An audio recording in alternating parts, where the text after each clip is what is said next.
चलिए दोस्तों शुरू करते हैं pressure due to liquid column. अब ये किस चैप्टर से आता है? ये आता है मैकेनिकल प्रॉपर्टीज ऑफ फ्लूइड से। इससे पहले आपने देखा होगा मैकेनिकल प्रॉपर्टीज ऑफ सॉलिड और मैकेनिक्स के काफ़ी सारे पार्ट्स देखे होंगे। इस बार हम लोग फोकस करेंगे फ्लूइड के ऊपर, उसका मैकेनिज्म किस तरह से होगा उसके ऊपर हम लोग फोकस करने वाले हैं। और उसमें हम लोग देख रहे हैं pressure due to liquid column. अभी लिक्विड कॉलम में प्रेशर देखने से पहले क्या आपको पता है प्रेशर क्या होता है? मुझे पता है आपको प्रेशर पता है, और आपने ये कहा कि प्रेशर होता है sir force per unit area. Pressure is just force per unit area. इसका यूनिट रहेगा फोर्स का यूनिट न्यूटन, एरिया का यूनिट मीटर स्क्वायर, यानी कि ये कुल मिला के बन जाएगा पास्कल, है ना? ये कुल मिला के बन जाएगा पास्कल। ये सीधी सादी भाषा में हमने कहा इट्स अ प्रेशर। ये बन गया सर अपना प्रेशर। अगर इसके डायमेंशन लिखे जाए तो प्रेशर के डायमेंशन किस तरह से लिख सकते हो?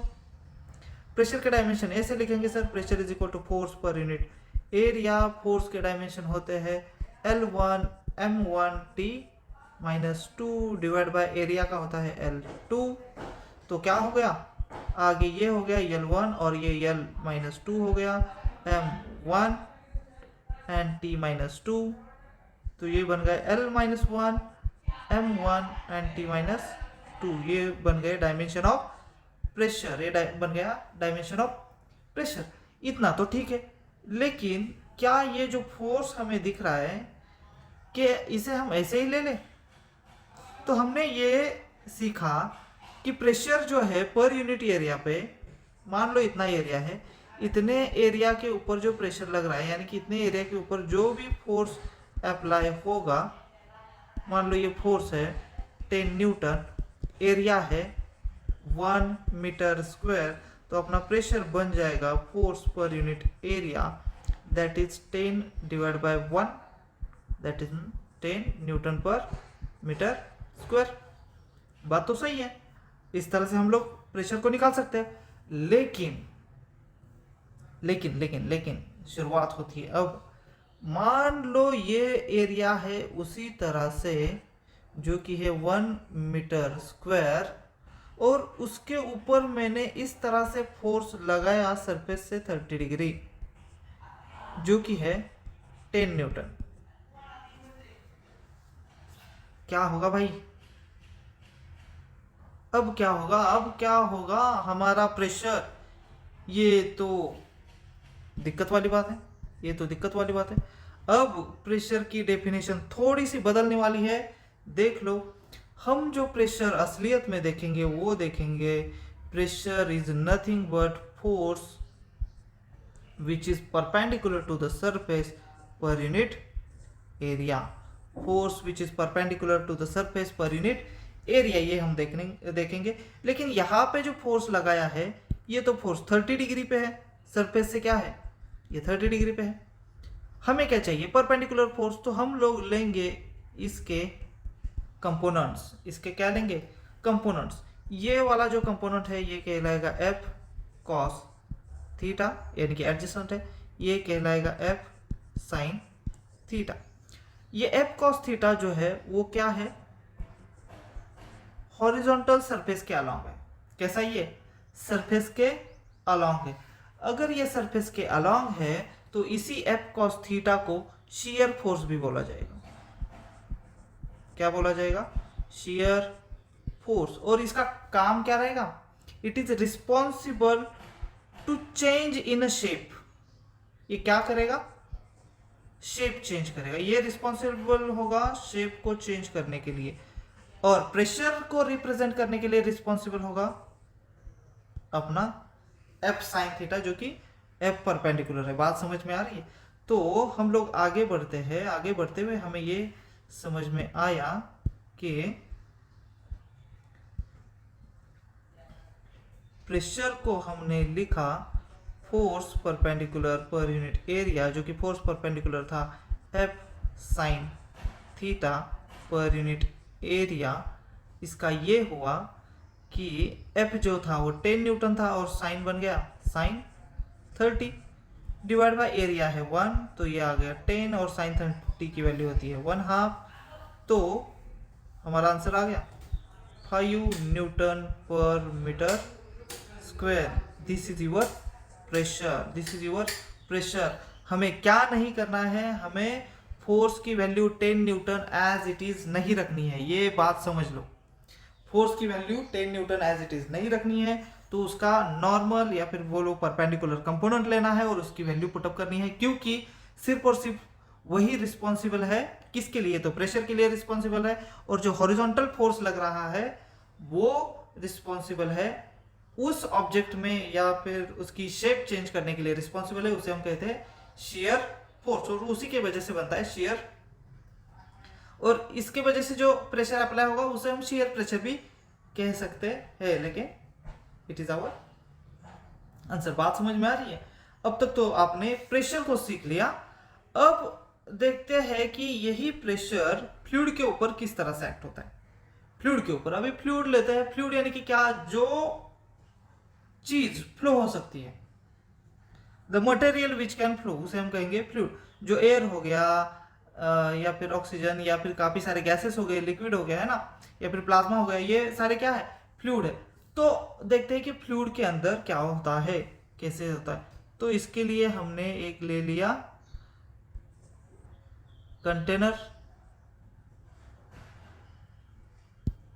इसके लिए हमने लिया कंटेनर, उस कंटेनर के अंदर हमने रख लिया फ्लूइड, ये रहा फ्लूइड है, ठीक है, दिख रहा है, ये है फ्लूइड। तो फ्लूइड के ऊपर काफी सारे जगह पे मैं नोट डाउन करता हूँ। फ्लूइड के ऊपर है ये 1, इसे मैंने बोला ए, पॉइंट ए, इसे मैंने बोला पॉइंट बी, और इसे बोला मैंने पॉइंट सी, ठीक है। इसके ऊपर फ्लूइड के जस्ट ऊपर है, सरफेस के ऊपर C D E F, A B C D E F, इन सारी जगहों पे प्रेशर क्या होगा, इन सारी जगहों पे प्रेशर क्या होगा, ये क्वेश्चन है कि प्रेशर एट ए क्या होगा, प्रेशर एट बी क्या होगा, प्रेशर एट सी क्या होगा। बात समझ रहे हो? अभी इनके बीच में जो डिस्टेंस है ये as compare to the earth radius ये निग्लिजिबल है, ये ज्यादा डिस्टेंस नहीं है, ये निग्लिजिबल डिस्टेंस है। इसका मतलब प्रेशर एट ए अगर मैंने बोला पी नॉट, तो ये पी नॉट क्या है, तो बात को समझो, ये जो पॉइंट है ये कहाँ के पॉइंट है, ये एटमॉस्फेयर में पॉइंट है, तो इनके ऊपर जो भी प्रेशर एक्ट हो रहा है वो केवल और केवल एटमॉस्फेरिक प्रेशर ही होगा। सारे पॉइंट्स के ऊपर एटमॉस्फेरिक प्रेशर ही क्रिएट होगा, ठीक है।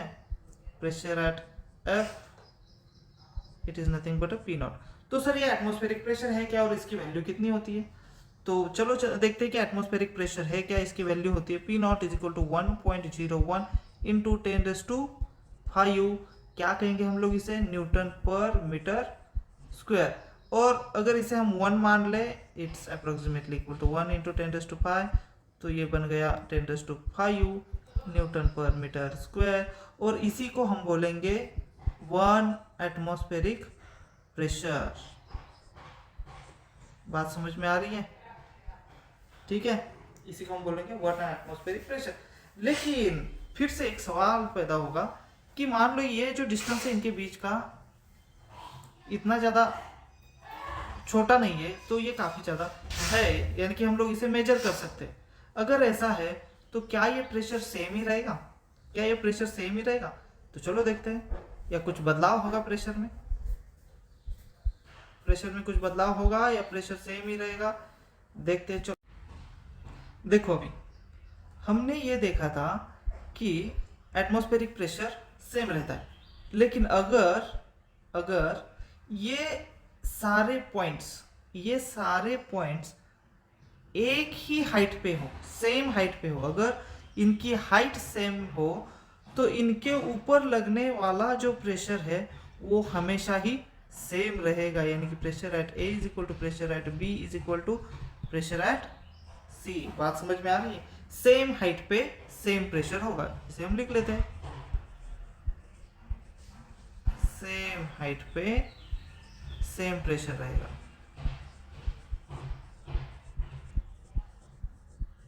ओके, थोड़ा सा आगे बढ़ते हैं। हमने अब तक जो पॉइंट्स लिए हैं वो कहाँ पे लिए हैं? उस फ्लूइड के ऊपर लिए, उस फ्लूइड के ऊपर लिए हैं। अगर हम उस फ्लूइड के सरफेस के ऊपर ले, अगर कोई पॉइंट कंसिडर करें उस फ्लूइड के सरफेस के ऊपर, तो वहां पे कितना प्रेशर होगा? तो वहां पे भी सेम ही प्रेशर होगा। At surface pressure at A is equal to pressure at B is equal to pressure at C. It is just atmospheric pressure. It is just a atmospheric pressure. चलो अब तक तो हमें ये समझ में आया, फ्लूइड के ऊपर एटमॉस्फेरिक प्रेशर है, फ्लूइड के सरफेस के ऊपर एटमॉस्फेरिक प्रेशर है। अब जाते हैं फ्लूइड के सरफेस के नीचे, यानी कि डेप्थ में चले जाते हैं और देखते हैं कि प्रेशर किस तरह से चेंज हो रहा है। चलो देखो, अभी हम आ चुके हैं फ्लूइड के अंदर, यानी कि eight depth h। Total fluid कितनी डेप्थ तक है? कैपिटल H डेप्थ तक टोटल फ्लूइड है, और हम लोग h डिस्टेंस सरफेस से नीचे आए, सरफेस से h डिस्टेंस नीचे आए हैं। तो और एक चीज हमें ये पता चली कि point A and point B जो है वो सेम हाइट पे है। A and B same height पे है, सेम हाइट। अगर ये सेम हाइट पे है तो इनके ऊपर जो प्रेशर एक्ट हो रहा है वो भी सेम ही रहेगा, वो भी सेम ही रहेगा। लेकिन सवाल शुरू होता है अब, ये प्रेशर कितना होगा? मान लिया कि सेम रहेगा, pressure at A is equal to pressure at B रहेगा, लेकिन ये प्रेशर कितना होगा?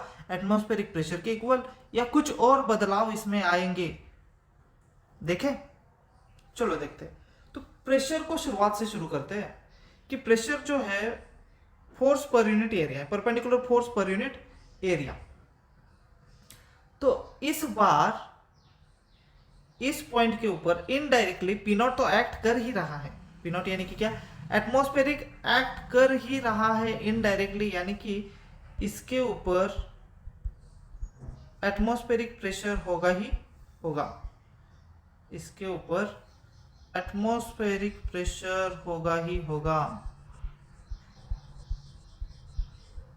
और एक चीज मान लो कि मेरे पास ये वाला सरफेस है और इस सरफेस के ऊपर मैंने इस तरह से कुछ वेट्स रखे, ठीक है, इस तरह से कुछ वेट रखे।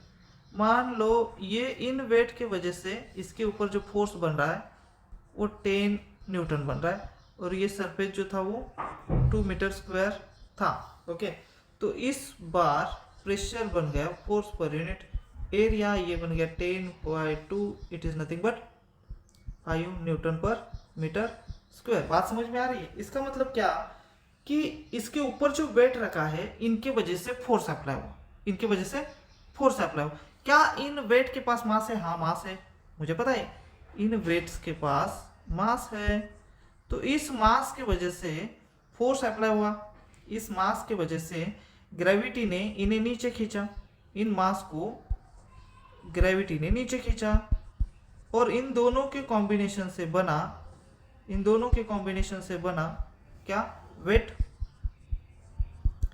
दोनों के कॉम्बिनेशन से बना वेट। वेट ही क्या है? वेट ही फोर्स है, वेट ही फोर्स है, और यही फोर्स कहलाया mg, यही फोर्स कहलाया mg, ठीक है। लेकिन हमारे फ्लूइड के केस में क्या इस तरह का कोई फोर्स लग रहा है? चलो देखते हैं।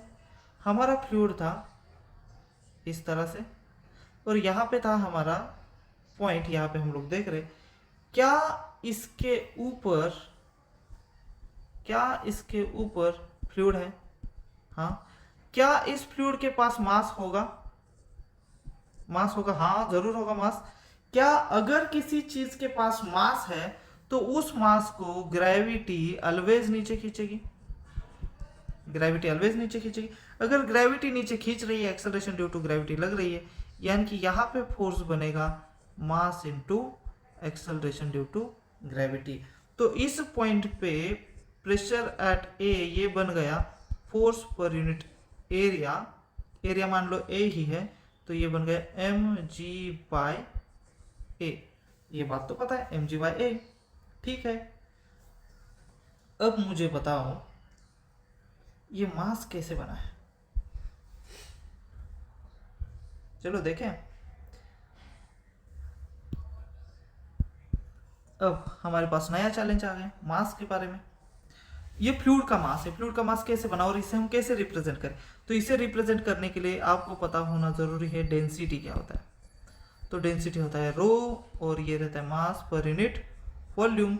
तो मास को हम लोग रिप्रेजेंट कर सकते हैं डेंसिटी इनटू वॉल्यूम के साथ। लेकिन क्या आपको पता है वॉल्यूम अगर मान लो कि क्यूब लिया है तो क्यूब के वॉल्यूम को या फिर किसी भी वॉल्यूम को क्या हम रिप्रेजेंट कर सकते हैं एरिया इनटू डेप्थ से या फिर एरिया इनटू थिकनेस से। हाँ, इसे रिप्रेजेंट कर सकते हैं। तो फिर हम लोग मास को लिखेंगे, देखो मास बन गया रो ए एच, मास बन गया रो ए एच।